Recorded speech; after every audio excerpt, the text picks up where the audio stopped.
Subscribe now and press the bell icon. Never miss an update.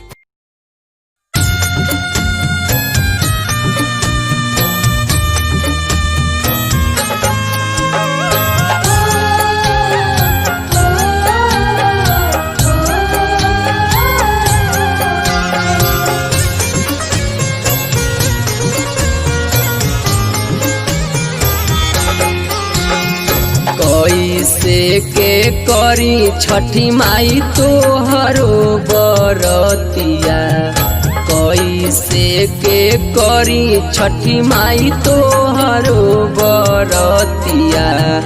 बानी हम बहुते लाचार ए छठी माई, कैसे किनी फल फलहार।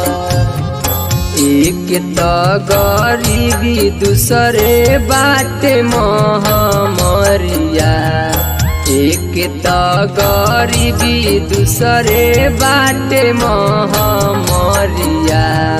दुखी बाटे मानवा हमार ए छठी माई, कैसे करी बरते तुहार।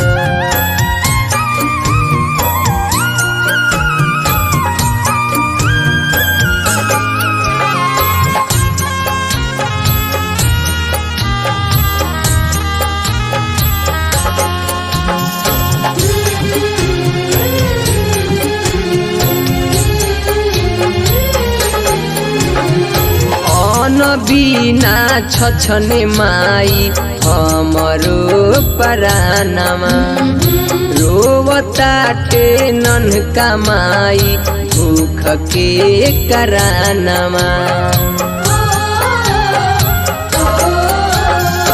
अन्न बिना छछने माई हमरो परानमा, रोवताटे नन्हका माई भूख के करानमा।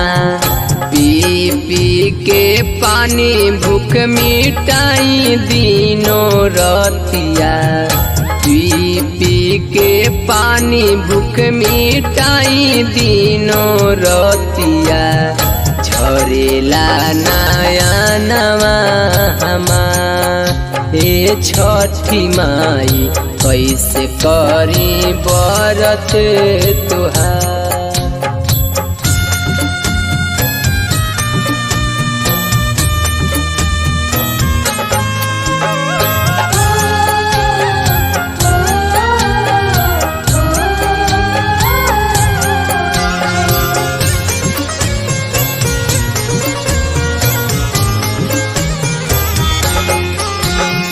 पैसा बिना मिले नाही एक कहूँ समानवा, मंगलो प भीख नाही देवेला जहानवा।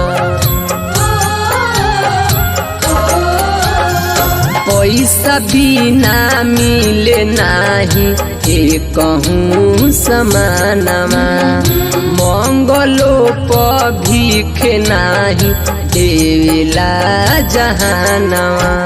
सोनू मोनू इंदल प फेर दिन जरिया, सोनू मोनू इंदल प फेर दिन जरिया।